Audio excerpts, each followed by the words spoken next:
And we are live. A very good evening, friends. We are ecstatic this evening because two very eminent people are going to be in conversation. Mr. Biplab Dasgupta, eminent actor, theatre personality, is going to talk to author Shibu Kocheri on his book Faith and the Beloved. You are going to enjoy this session.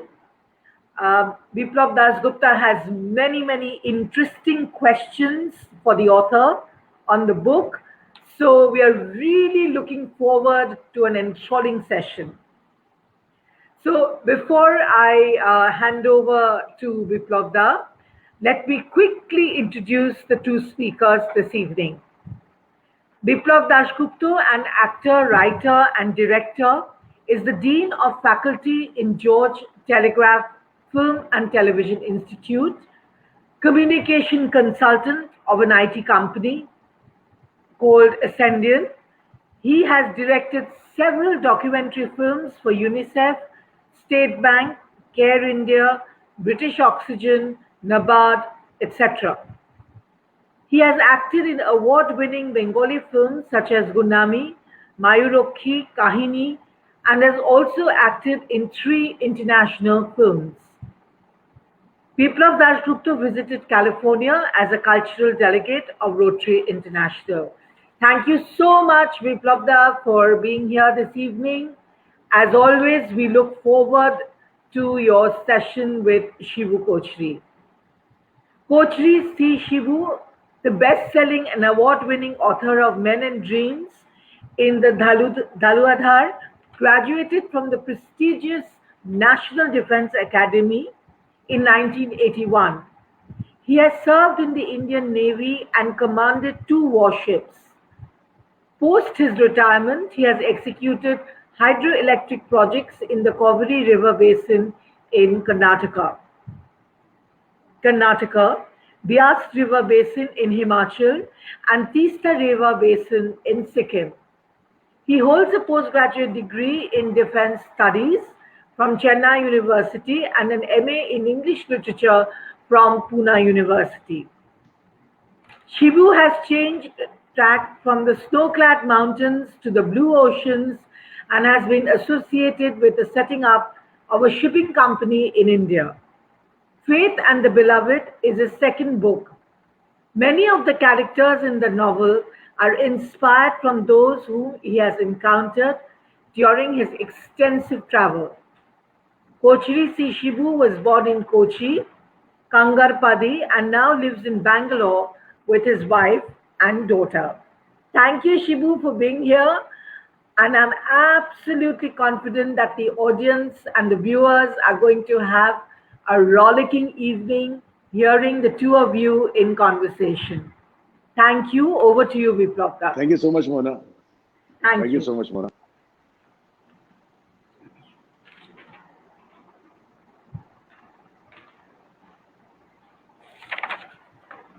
Good evening. May I call you Shibu? Of course, please do call me Shibu. Okay, because I don't want to call you by your full name, because that will take a lot of time, because our time is very limited. So we would rather try to know a lot of things from you and the viewers who are watching. I do not know how many of you have read Faith and the Beloved and how many of read his Men and Dreams in Dhaluadhar. And when I read this book, I had a lot of intrigue, but fortunately, because of technology, today I have got an opportunity to interact with the author, which in our school days, in our college days, we didn't have. I mean, even if we wanted, we couldn't interact with the author we like, because it was not possible. So, and I personally feel that those who know about Shibu, who was in Navy, Indian Navy, and sort of did his education from Defense Academy, and then post-graduation he did English literature. I'm also a student of English literature. So I'm very intrigued that Navy, English literature, and then of course literature writing. So what really sort of was the kind of nucleus or the impetus that inspired you to hold your pen and pen such lovely stories? To start with, actually, the writing in me goes back a long way to my school days, to the 70s. Okay. So, that was a very creative environment, and we studied in a school called Loyola School in Trivandrum. So we had a fabulous crowd of, let's say, creative minds, and writing was a passion which was sparked off from there. But of course, after my schooling, I joined the National Defense Academy, and thereafter, your complete orientation is towards being a career soldier. So the writing that I did in uniform was mostly about, let's say, warfare, strategy, tactics, anti-submarine warfare, torpedoes, missiles, and the works. During that time, I tried writing fiction and I found it difficult. So then I decided I must formally, educate myself into literature. And that was in 87 to 89 that I joined Pune University, when I was again back in National Defense Academy as the, what you call the on the staff. And I completed my postgraduate in literature with a clear intention that I would take up writing whenever the time permits. And in that service career, as a career soldier, it is very difficult to spare time to write fiction. Whatever you write is always related to service, and there was a whole lot of things to write. And another interesting aspect was that, when I was in the think tank of the Navy for about 4 years in Delhi. So there, one of the regular jobs that you should do is that, you come through weapon equipment, procurement, and, the future planning of the Navy, etc. There are, on a daily basis, there was a brief which used to go to the bureaucracy on, simplifying complex, technical aspects of torpedoes or anti-submarine warfare or sonar and things like that, to a decision maker who has to spend the money and justify to him that this is required and what is a fair price. So it was in many ways, start point of serious writing, because on one side, you know what you're doing. You're very well versed in, whatever your domain is, but to simplify it into 3 or 4 lines to a man who should take a decision on how much to spend on it and what is the, let's say, real value for money or bang for the buck, as they would see it, was a challenge initially, and then later on it is enjoyable, because it's a matter of putting together, selling a concept to the people who are decision makers, then getting them mired in the details. And if they get the concept clear, they're sharp people. The bureaucrats and the finance guys are very sharp. So once they understand the concept, it just sails through. So in many ways, the forerunners of the fiction started from those 3-4 years, where every day you should churn out maybe, let's say, tons of paper, if I may do that, to the bureaucracy. And it was only after I left the Navy that I could take the time out to write my first book, because when you plan for so long to write, it does take a fair amount of time to come out with what you think is the first book. The first book took me 4 years to write, then followed another 1 year in editing. And this book took me about 2 years in writing, preparation, research before I could write the book. So writer has been there all through with me. I mean, fiction writing, of course, that took some time to come out. Yeah, as you said that Always, seriously, when you left your job, or rather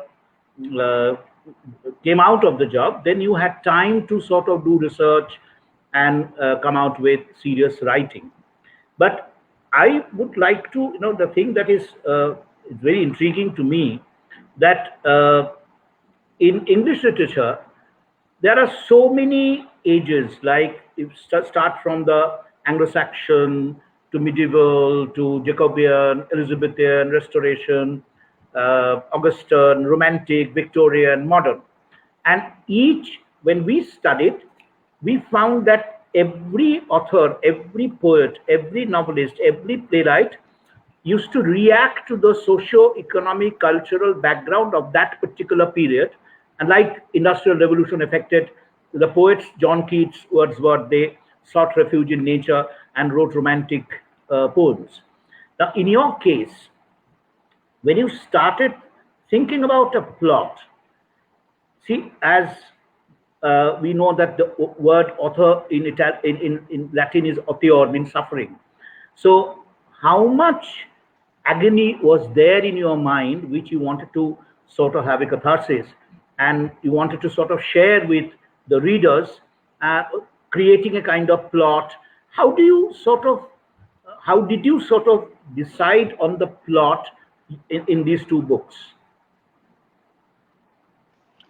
So the first book which I wrote was, of course, I had More or selected the less background related of to Navy. hydroelectric projects.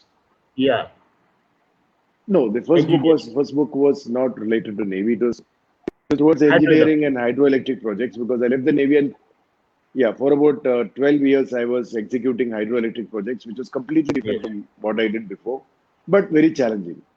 So the beauty there was that, you know, when you work with workers from all over India who come together for a particular project for 3 years or 4 years, there is a life which is very different. It's a kind of life on its own, with its own rules and regulations, and its own customs and traditions, its own norms.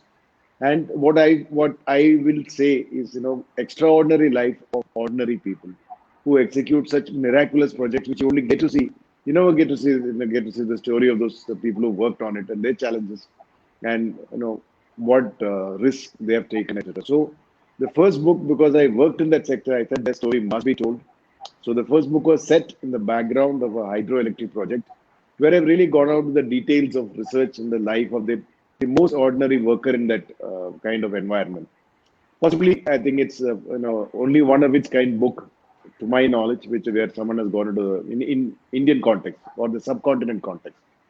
And then, of course, that was with given a background of a thriller and technical fiction and classical writing, a mix of three genres in one book. It was kind of experimental in many ways, but that's what happens when you're bursting with a story for 30 years. When you write, it has to be something different. Now, the Sure. second book is a crime thriller with a fair amount of what I call, the again descriptive or classical style of writing, which you call at times you may sound like a documentary in some parts by design. So the in selection of the story or the theme, what the way I go about is I always do character sketching first. So for the first novel, when I wrote, I had an annual of about 100 characters which I had sketched, and from there, I picked out 7 or 8 when I went into the writing the book. For the second novel, I had double that number. So wherever I travel, when I meet people or visit places, anyone and everyone that you meet, you make a point, you make a note, and then read about their background, life, and make a character sketch. So even when this book took me 2 years in writing the second book and about 1,800 man writing hours to complete the job. There Oh, also the large part of it was, let's say, creating characters which come live to the reader and bring out a background which is as realistic as it existed in the subcontinent. So the first part is, if I may use a word that in many ways, my books are what I call character driven. character So driven. from the characters I pick out. So the if I yeah. So if you see Okay. the second book starts off with the heroine in a Yes, Alice. kind of situation wherein she has to what in the She Tamil kills her terminology what stepfather. yeah, Yeah. that's kind of called an escape room scenario in today's generation when now children play games. They call it an Yes. escape room where you're put in a situation, come out of it. So Yeah. this plot is again the whole thing has been worked out. See, the blueprint of this book is there in the first chapter, but the novel as such is with a vast spectrum of geography, time, events, and people, and then of course correlation of time and events to get the intrigue and the thrill going in that. Okay. Now, you see, the thing is this: faith and the beloved. When somebody has not read the book, from the title, you are giving a promise of positivity, faith and the beloved, because that is the very positive nuances of human mind. But when I go deep, I see the beginning is with a murder. So there is an exploration of dark side of human mind, you know, and that has been very interestingly dealt by Charles Dickens in his Oliver Twist and David Copperfield, where the power of money is challenged by the power of innocence, or the power of innocence is challenged by the power of money. But eventually, I'm not going to disclose the plot of Faith and the Beloved right now, but eventually you move towards a positivity, exploring a journey, with the darker side of mind of human beings. And in our childhood, we were always told crime does not pay. But you chose crime as the central theme of your text. Is it from your personal experience, or is it reading some good authors you were, those who are favorite to you? Or how did you arrive at this genre of crime?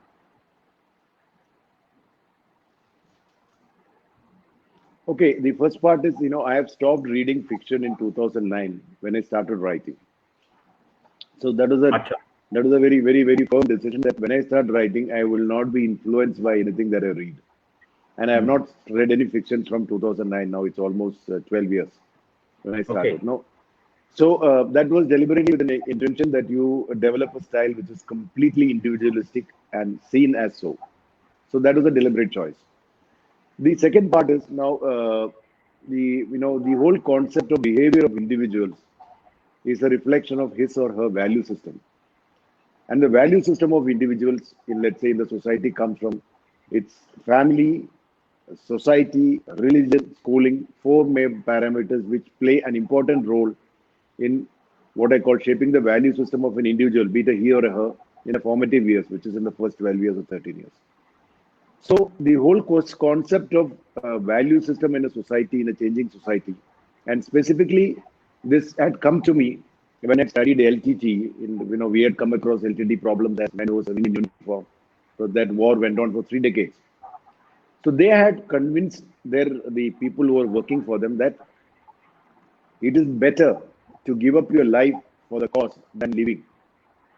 No, that is a phenomenal kind of conviction wherein you could have a set of people who are just willing to give up their life and become suicide bombers because they believe that there is more meaning in death than in life. So this, if you look at our, let's say, the judiciary or our legal system that exists today, is with the basic premise that a man values his life, that you punish him if he does something, provided he values his life. Now, if someone says that, my value is that I would like to die, there is no judicial system, there's no law and order, there's nothing that you can do to him. So it is going beyond the parameters of the society. And he has created a value system which motivated people to go outside the parameters of what we call a, let's say, society that we live in. So this concept, when I read about it, when I saw the number of people who are giving up their lives for the cause, kind of stayed with me. As also an event wherein they talk about, there's an event which I described in the book, which is taken off from a real incident which took place. I think it's in '83 in Colombo. There was a case of a family being burned in a car, the parents of a Tamil family, and the children were kept out. And the father from the burning car, he came out, took his children, and preferred that the children die within the car than left to live. Now the question is, the children are very dear to him. So, but in his own wisdom, he believes that because he loves them, he prefers to kill them than being left to the mercy of the mob wherever they would have ended. So one of the characters is built from that. So the book has been an effort to delve into what we call, let's say, value system of individuals and the society, and what happens when you are put in a situation where you have to cross the line. Now, crime in anyone's life is not a nobody is a. When you talk about regular people who are not hardened criminals, it happens maybe once in your lifetime, or it may not happen in your lifetime at all. But there comes a time when you have to cross the line and do something which is normally termed as criminal by the society, but your limited options tell you that maybe in the best interest of the condition that you are in, that particular individual, for his conditions, he believes that is what needs to be done. So, in whilst it is not so much about a crime as a central theme, I would say value system of individuals and the society when there is a clash. So here also, if you see the whole story, if you see that uh, the faith that you have in yourself and in the value system that you follow and the people whom you love, how much are you going to stretch yourself to, let's say, look out for the people whom you love? And what value system you follow, and what happens when the value system of individuals crosses that with the society. That is a theme, not truly, it is not a crime as a central theme. It is a value system as a central theme that I wanted to challenge and portray to the readers. That all of us, in majority of the times, rarely come across situations where you have to cross a line. But there are individuals who put into such situations where you have to cross a line. And then what goes through their mind, rightly or wrongly, I leave that to the readers to be decide what is right and what is wrong. But definitely, I believe given, and I started off in the background where this thought really came into me was when I could see that I could not believe that a terrorist organization could motivate a whole generation of people to give up their life. And they say that when they go outside the ambit of any law or regulation, anything that you do. Which has tried been, of course, it has been followed up by ISIS and things like that, but to a much lesser extent. They do not have the kind of conviction and motivation which LTT had built up. That level nobody's reached, and I don't think anybody will reach either. That level wherein it's phenomenal. The manipulation. I will not say manipulation. Phenomenal influence on the value system of individuals, which makes you do things which you will not do otherwise in your normal walk of life.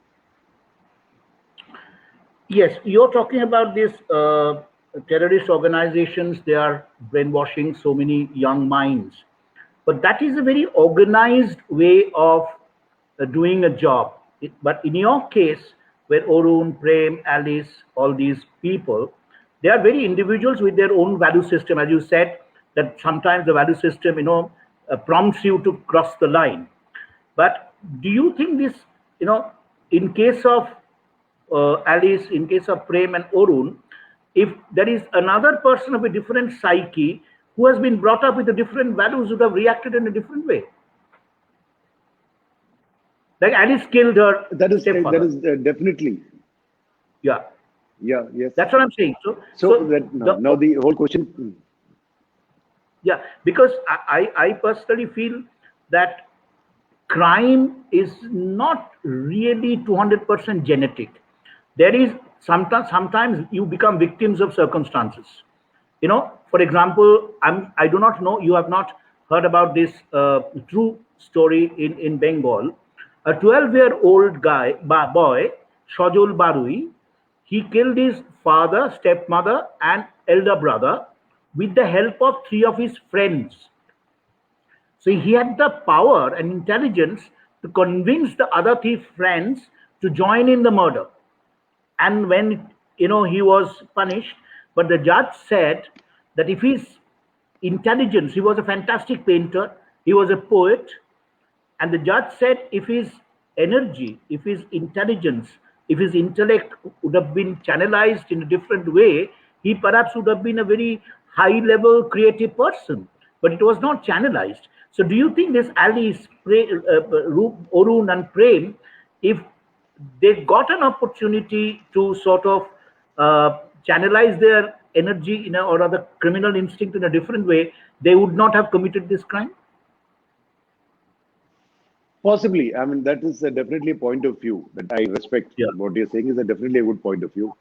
But let me, like you mentioned, now there is currently a lady from Uttar Pradesh, double postgraduate, the only girl child of parents with 2 brothers, who killed her 2 brothers, her sister-in-law, and her nephew and her parents, because their parents did not agree her to marrying one school dropout boy. And she is today in the death row. She'll be the first woman to be hung. When I read this story in 2010, I think it happened in 2000, I could not believe that a woman, and that too an educated woman, maybe, who's a double postgraduate, would go to the extent of killing her parents, killing her brothers, killing her sister-in-law, children, all because he wanted to marry somebody. Difficult to believe, but initially I thought the whole thing is, motivated, maybe, media malice, things like that. But as things came out, 100% it said she had sedated her whole family, and she and this particular lover came and axed them in the night, one by one. So the whole question there comes that you cannot believe somebody educated of that stage, a double postgraduate girl who was pregnant at that point in time with a child from this boy whom she wanted to marry, will go to this extent of killing a whole family. So the whole question there comes down to that, again, I come back to the same thing. So possibly, if I were to, let's say, I do not know the individual and I do not know the, one will never know the truth as to why she did it. But from a perspective point of view, what is being looked at is say that, she found that, her wish to live with that boy or whatever she wanted to, that life with that boy was more important than all her family. It's again a clash of values system to your own parent. Unbelievable, even today. I mean, she is recently supposed to be, the president's pardon has also been turned down, and she's going to be the first woman who's going to be hung. for this kind of a cold-blooded criminal act. So again, the same question comes. So that's what I said.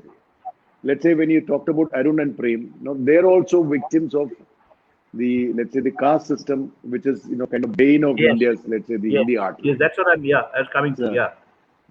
So it's a bane of a caste very system. So, brutally treated. so now the And whole they did question not get is any, the caste system. yes, they did not get any support. Sorry, they did not get any support from the administration.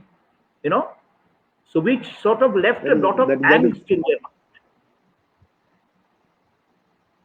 Yes. So that's what I said. So the social issue. So that's what I said.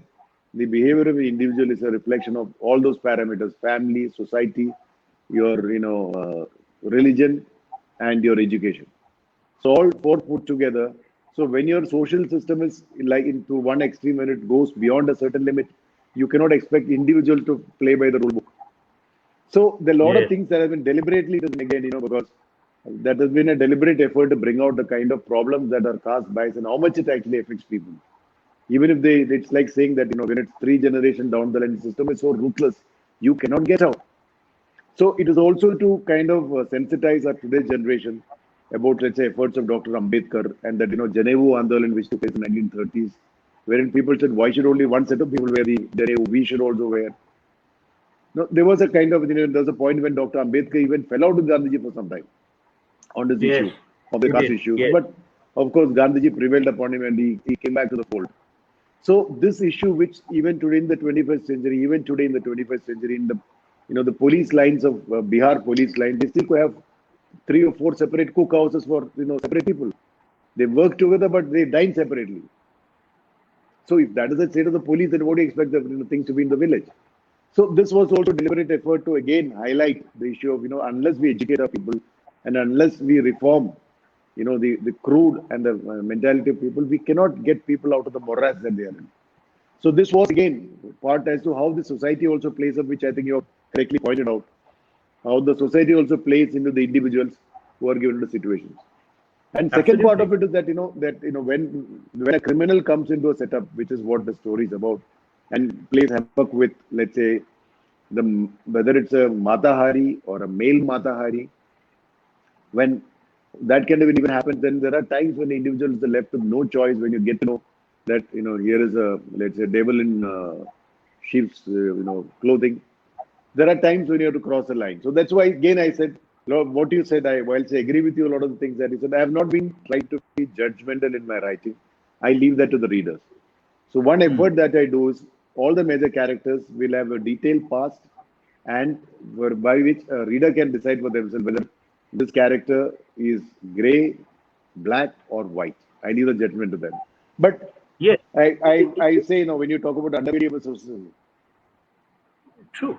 And I don't know, a very, very weird idea that is coming to me is that one day in your dreams, if you find that Alice, Arun, and Prem, they appear in your dreams and start asking questions. Why did you make me murder my stepbrother? I don't know. I'm not a killer. Why did you instill that? And this is another kind of thing which can be developed from your storyline. Now, all these characters, do you know them? Are they characters of your milieu? You have seen them, or are they completely figment of your imagination?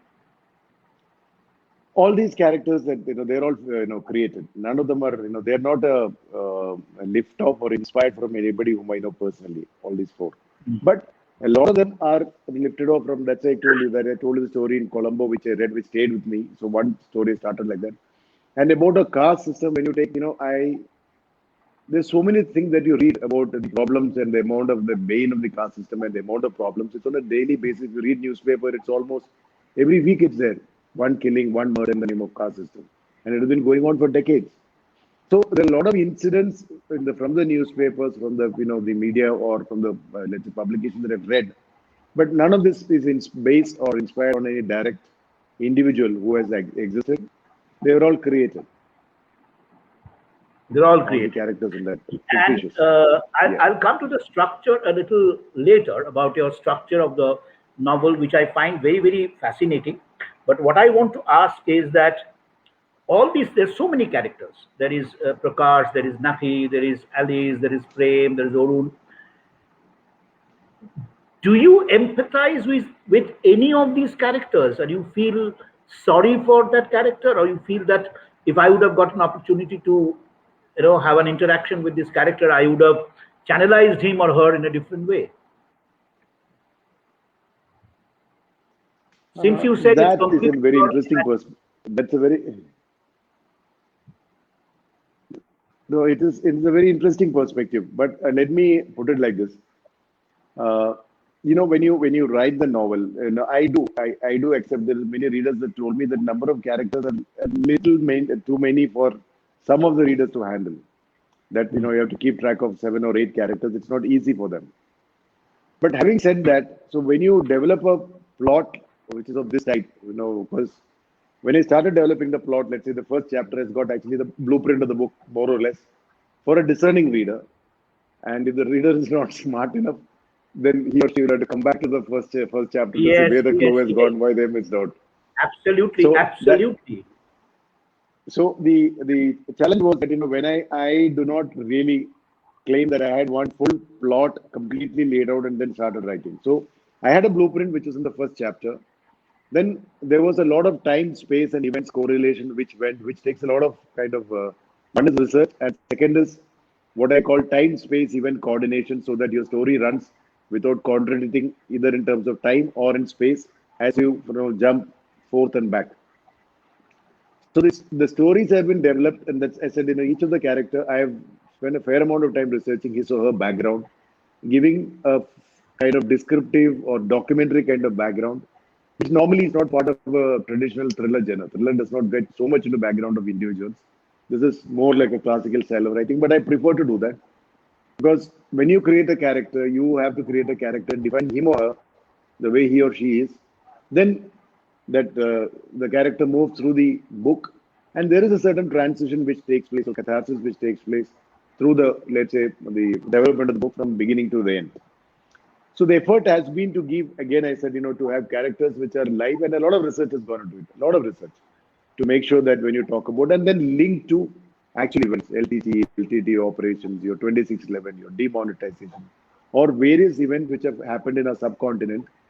And another way of telling our people is also that, it is not that, thrillers don't happen in a subcontinent. There are enough events which are happening in a subcontinent, just that, nobody's put pen to paper to put them together and tell you as a story. And you are as much international with LTT, which had its wings spread all over the world. And even today, with your, the events which take place, there is also a certain aspect which tells you that the characters that you see in the novel, not all readers will like all the characters, and I do not expect them to. For me as an author, I've created all of them. They're equally good or equally favorite. All of them are equally, my favorites. I have no particular, let's say, my favorite character or not favorite. No. I leave that to the reader. But I personally quite liked Prem and Alice. Both of them I quite liked, and I would have loved to meet them if I ever get an opportunity. Arun is very interesting. I'll come to Arun a little later, because I do not know why you have sort of given Arun that kind of knowledge or that kind of insight of quoting epic, that I'll come to a little later. But before that, I think that viewers also would like to know that we are getting this absolutely in the shelf, buying the book, reading it. But behind it, it's a process that has gone, as you said, 2.5 years. It is not easy. It's a journey. Yes. And in that journey, I'm sure you got disappointed. Sometimes you were quite eureka kind of thing. Now I've got it. And also subjectivity, objectivity, you keep on balancing. So would you like to share your journey with the author when you wrote this Faith in the Beloved, where you had a stumble block or you didn't have any stumble block, where you kept the writing for, in kind of hold for 1 week? What was the process like? What kind of agony and ecstasy you went through? What kind of subjectivity and objectivity you balanced? So actually, in many ways, for the people from the defense background will understand the initial preparation for the book was something like preparing for a war game. In the sense, war game is a thing wherein you prepare for months together, where there's so many details. Million people this side, million people that side, and a lot of handling of data, place, and time, and people, etc. So initially, when you're, let's say, you have done the character sketching, and when I used to have a big whiteboard on which I used to write, character, time, event, and it is by the time you're, about let's say, not even one third into the book, it's like a big jigsaw puzzle. So in many ways, I compare writing to, I have said this before also in some of the forums, that it's something like, for someone who's familiar with cricket, those who play cricket in the beginning and you go to bat, your bowler comes to bowl, you don't see the ball, you see only the bowler, and then you take a guess and swing your bat. If it hits, it hits. If it doesn't hit, it doesn't hit. If you play it long enough, there comes a time when you actually see the ball, and then you're able to see the ball and then hit it. You play a little longer, then you're able to see the complete field, the fielders, and hit it where you want. So in many ways, for me, the writing of the book has been like this, that the initial stages when you write, you do not have a complete grip of the full characters, plot, and events. Till you reach maybe about one third of the book, or in this particular case, it is about halfway along, that suddenly I had the complete thing in my mind. Okay, I knew who was where. It just falls into place one day. Till that, yes, I agree with you that each time you take a blackboard, you got a big whiteboard in which you're writing this character there, that character here, and then you're saying, okay, where did that fellow go? Then it's okay, this has gone wrong. So somewhere your time is out. And second is when you want to give credible research, that if I tell someone that okay, I'm talking about, let's say, Gambia, or an event which takes place in a country called Gambia. So that's a place which I visited. Gambia. And What is that? Gambian is what is that? Gambia is a city, country in West Africa. Oh, Zambia. Where the slave trade started. Oh, Zambia you're talking about. Okay, I thought. Okay. Not Zambia. Okay. No. Gambia starts with G for God. Gambia. Okay, G. Okay. Gambia is a very small country south of Senegal on the west part of Africa. That colony owned by Britishers, and that's a place from where the slave trade started.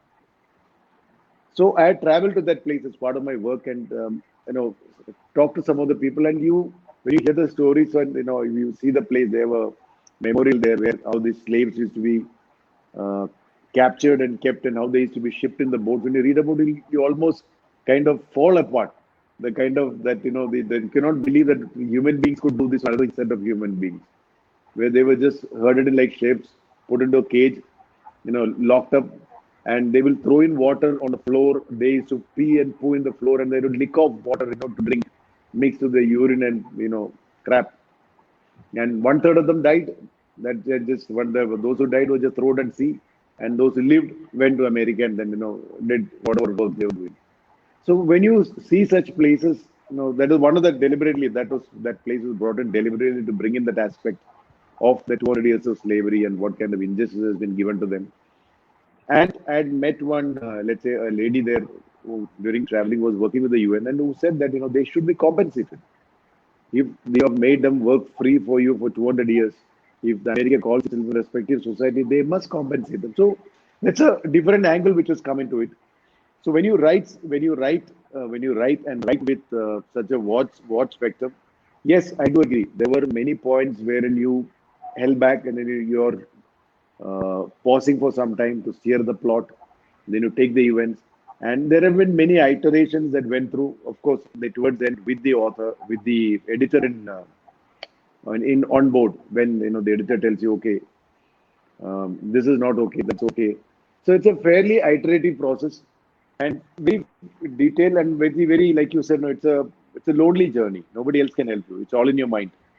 Absolutely. So till you complete the thing and give it to the editor, and it's a lonely journey. Yes. And every day to take out, I used to spend about necessarily 2 to 3 hours every day, 5 days a week on this.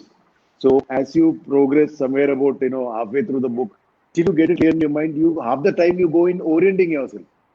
You left yesterday, and today when you start look at the board, okay, so this is this. So then to get your mind to that point where you left off the previous day itself, it should take me 1 hour. So you lose out of the 2 hours that you're writing, 1 hour went in that. So 1 hour you start writing.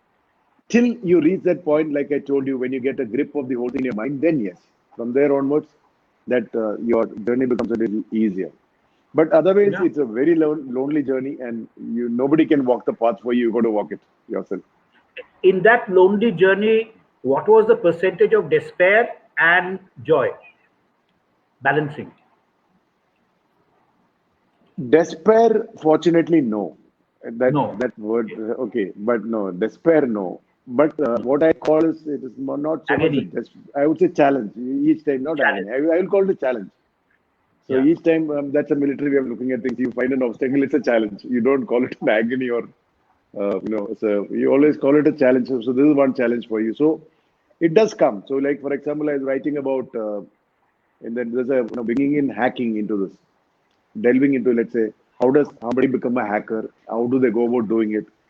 So that's an area which I had not worked on previously.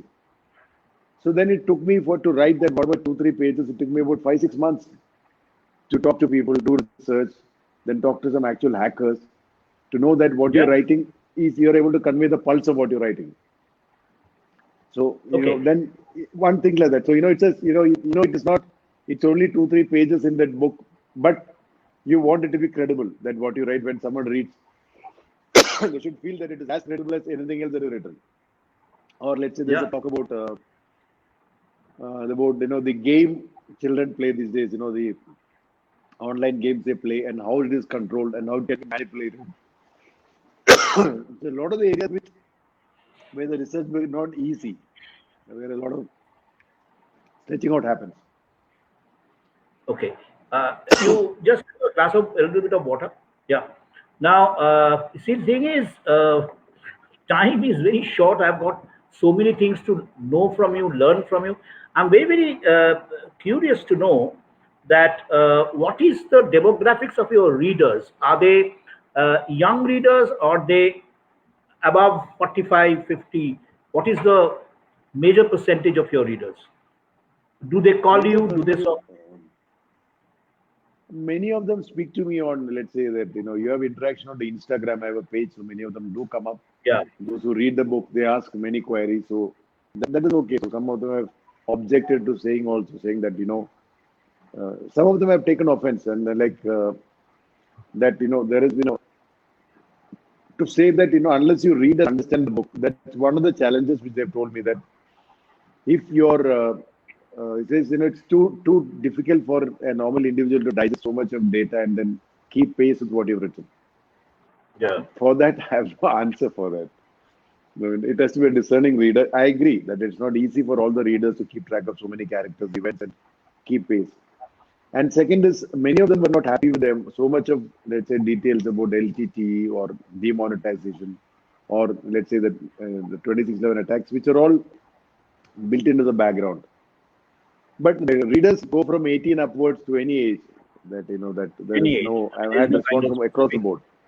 No. Okay. And No. another thing is this is regarding the structure of your Faith and the Beloved. You have written a novel. It's a fiction, but it is divided into a short story format. Each chapter has a character's name and there is a story. So if you read it separately, Alice, Prem, all those, they are all different stories, but there is a link. Why did you choose this, segmentation format and not the run-on novel like other novelists? So actually, there are two sides to that. One in this writing, actually, I have opted for a non-linear kind of writing. So when you go from one chapter to the second chapter, time is not linear. So Yeah. book Yes. starts with 1930, the next guy is in Yes. 2018, Yes. third chapter Yes. starts maybe another 20 years back. So that Yes. was deliberately when you play with time like that, it's difficult to have let's say continuous running because you're changing time. So that has been deliberately done because the first 5-6 chapters are dealing with various characters and they're all in various timelines, various geographies. So that was deliberately done specifically because it's a non-linear writing. Otherwise, it's very tough. So one book starts off with, let's say, the first book starts off with, starting at 2018. Second will go back maybe 20 years. Next one will, go back another 20 years, goes to 70. So the timelines have been different and by choice. That has also been another challenge for me, that when you're writing, because so much of when you're moving back and forth in time. So again, the reader needs to keep his or her wits about, so that they don't get lost in the timeline. Some of them did interact with me also and said that they couldn't figure out why so much of in a non-linear narration, because then I said that's how the story is structured. That that those events, unless they cross path, accepting at that point in time, they were in different timelines, their life, and it's only when they cross that events come around to the focal point at the end. And each section is complete in itself. Even if I don't read the other chapter, I get some plot. It's not that I'll have to go through. And if I decide to continue reading, it's the reader's responsibility to sort of weave the thread and go back and forth and connect the pieces. Like first chapter, Alice's stepfather gets killed, and we get to know about Alice's real father's death much later. So this is something you'll have to shift from here and there. Now that is absolutely, I found it very, very fascinating. Now here, what I told you regarding Orun, do you know the difference between Ramayana and the Mahabharata? Orun asked, looking intently at Prem.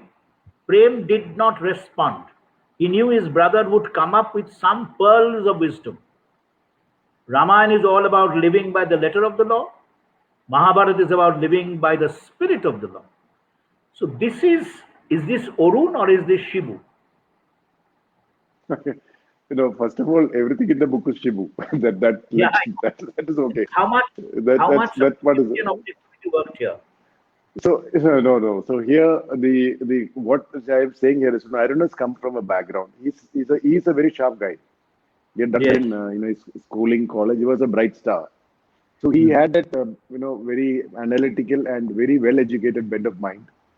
So what we are telling here is that if you see his actions, his background, without spilling the story, there's a reason that some injustice has been done to him. He has been kicked out of his village for no fault of his. Now, when he comes out with all this wisdom of knowledge, which he had, and he has taken a path which is not very, very, what we call against the social norms, what he has decided to do, his own way of getting back at, the society and whatever injustice has been done to him. So, whilst we show him as completely, one side of him is, completely, let's say, gray or black, we are also telling him that he is not just another, it's not just another run-of-the-mill guy. He is a sharp guy who is understood, and he is pretty well read. Not only one, there are a couple of other things also which he says, discerning things. So what that means is also that, let's say, there is one more comparison is about, the Eklavya story, on how that perception is. This is actually, I've heard it from people like this. When you speak to Eklavya story, I've had somebody from, let's say, the Hindi heartland who asked me this question. He said, the discrimination against Dalits started from then. Acharya Drona was keeping us out because he didn't want us to empower us. So this is something which I've come across in actuals. I mean, in conversation with people where they say, when it's the Eklavya story, the guy takes back. He says, no, it is nothing to do with what you're saying is pure, let's say the discrimination towards the Dalits. It is going on for centuries now. He says, you go back 2000 years also, it is still there. So this is again a reflection of, how people see the same event. There's a perception to it depending on who's sitting where and how it is given. That is from that point of view. Okay. Now, also in Alice, what I find Alice, Prem, Orun, somewhere they are very pure souls. Some of them are committing crimes, and they are also very, what should I say, superficially, we should not judge them, because as I said, he talks about Ramayana and Mahabharata, and Alice holding mother's hands, looking at the stars from the world of deceit, this transportation to this ethereal world.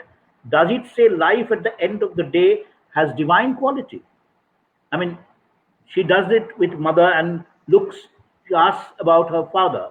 So there is a divinity in her, in Alice. And also the name is very pure, very angelic, Alice. It's not Nancy or Margarita, you know. So that phonetically also it gives a kind of angelic kind of character to this girl. I mean, what is your take on that? Yeah, sure. When she holds the, That is by design, because that means, see, what we are telling here is a, it's like, that's another thing that when I'm trying to say, that here, let's say that here is a, when the book starts with a, let's say, young girl in an escape room in a situation wherein she has crossed the line, and all because, as a, when you read the book, you'll realize as to why she ended up in that kind of an environment where she's left with no options but to come out of it in a way she said she could come out, which is starts off the whole chain of events and what happens after that. Second is that, as much as I say, when you say faith and the beloved, so now here we are saying that they have been, their family has been thrown asunder because she lost her father in that, let's say 26/11 attack. And all children, that you're losing a parent can be very traumatic, and they always look forward to, even after the death. That's a tradition in India. If you talk to people, you say someone died, is a star there, is a, if you look at it, that must be your grandfather, that must be your father. So in that concept, people believe that there's a belief in the subcontinent that there is a certain amount of divinity, that even after death could be, maybe you're there or you're here. So that aspect has been brought out because, again, people need to believe in something. And that question from, let's say, from a children's point of view, will always be there, to know that even if your father has died, he'll be there out looking out for you from the heavens, blessing you or trying to help you out. From that point of view, yes, I agree. What you're saying is right. yes, and also when you chose this title, Faith and the Beloved, did you choose it after completing the fiction writing, or did you choose it right at the beginning? When did you decide to It give it was after the name? first three chapters. After first three No, chapters? the name was after the first three chapters. Yes, Chapters, yes. because it's again So upholding it was, positive value of initially life. I had a little churning. Okay, okay. Now, since it is almost an hour, I think we'll have to wind up. In spite of the fact that we could have carried on and on. The last paragraph I'll read. Nancy had decided that Alice would join a university in the US for her undergraduate studies. They would sit on the terrace of their new house in Cochin at night. As Alice held her mother's hand and looked at Arundhati and Vashishtas, she wondered if her father would still be looking out for them. Now, this ending, did it come when you are writing, or you thought of such a positive ending at the beginning and wrote it in a back calculation manner? No, this actually came about at the end. There was a At lot the of end. iteration which took place at the end, because there were many options that was considered. And the last, that the what came after that one chapter took me some time, because when you write something, when you reflect on it, and when you discuss with the, let's say, editor, though ending was seen many iterations, then I thought it was by design, but it did not. It was not planned from the beginning to write like that. No, it was after completing the book, that, because what came after was written well after the book was written. The last one, the, because you read the book, you wrote the book, and kind of rounded it off 2 3 times. Then only it came to this, and on the final ending. It was not thought of from the beginning. No, it was after writing, and it comes like writing the blurb and the last chapter. Blurb went through around 20 21 iterations, because that Yes, blurb is another challenge. As was the what came after. What you call that epilogue. It takes a yes, lot of thinking and a lot of writing to summarize what you've said, and to kind of finish it philosophically. I mean, so that is by design, because I believe in that. When you talk about faith, it has to end in faith. yes, because faith is a kind of, it's one's personal kind of feeling. Your faith, my faith. Shushru's faith, Mona's faith is completely built on different premises, different perceptions and perspectives. Now, I think the last thing I'd like to know that have you thought of not a sequel as such, but you have dealt with very young people. All these people are very young. Alice, Prem, Arun. Have you thought of any other plot or any other story, where we will see similar characters completely in a different kind of premise, where there will be a complete paradigm shift in your plot structuring? Actually, I am working. I mean, there are many stories churning in my mind. I will be starting my next book by the end of the year, hopefully. So, the first two books, were, kind of trying out. Yes, I will be looking at, structuring something a little different in the next book. I will bear this in mind. Let me see how the thing goes. In my case, it's always, when I, like, my character sketching is going on. When I start writing, it's only as I write along that the story develops. But yes, I take your point. There is a lot of scope for, giving a paradigm shift to this whole setup. Yes, yes. Why I'm saying that I have a lot of things which I might share later because we don't have time here.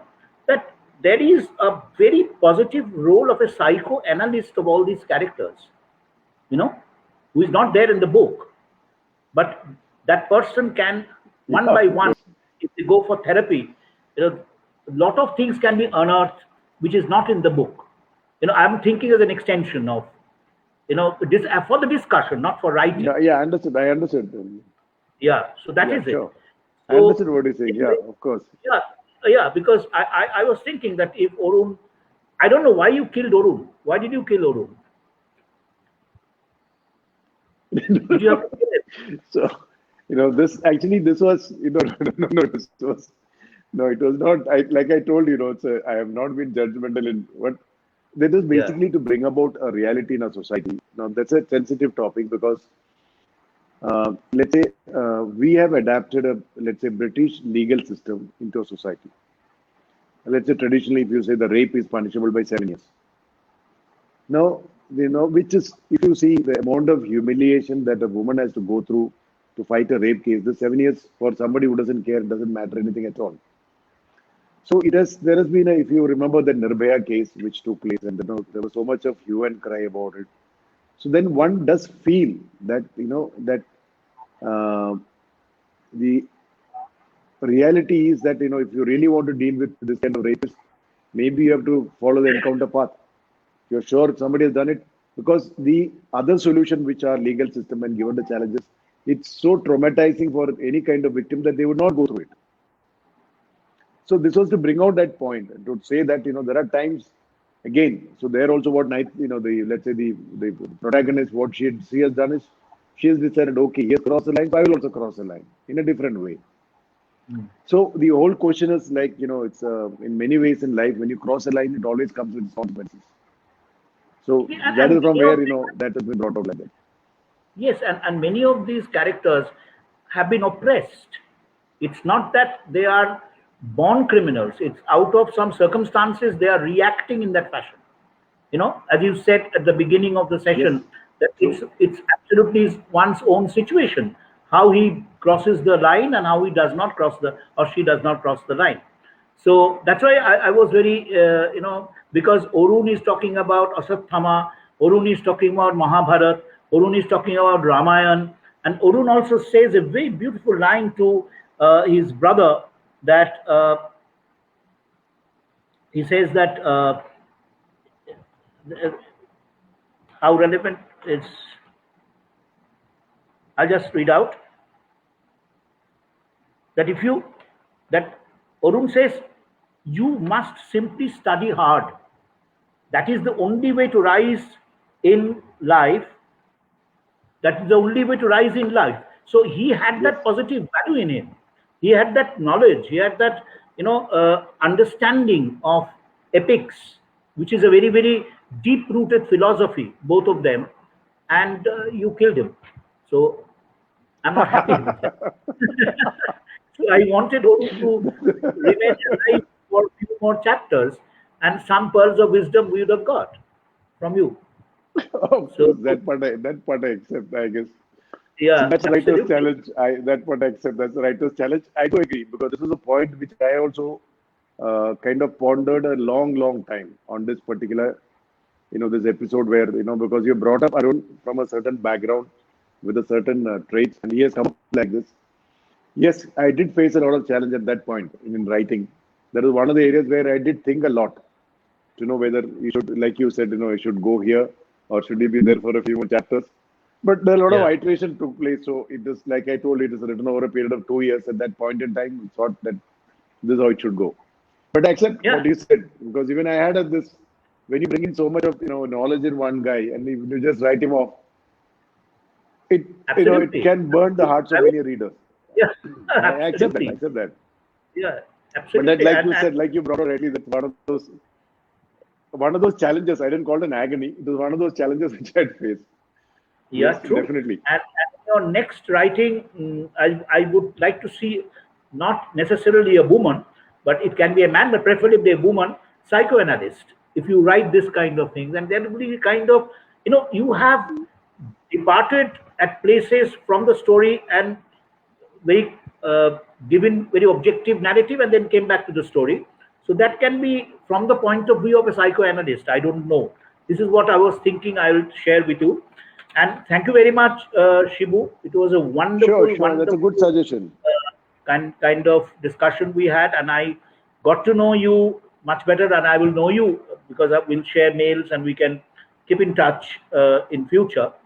And since it's already more than 1 hour, I think, yeah. So for the time being, we'll have to say Sure, sure. Okay. bye to the viewers. I know that it could have continued for another half an hour, 45 minutes, but I don't want to tax the brain of the viewers with unfaith and unbeloved. So let them remain in Okay. faith and the beloved. Thank you very much, Shivu. Thank you. Thank you, Biplav. Yeah, Thank you so much. yeah. Thank The you. we'll disconnect.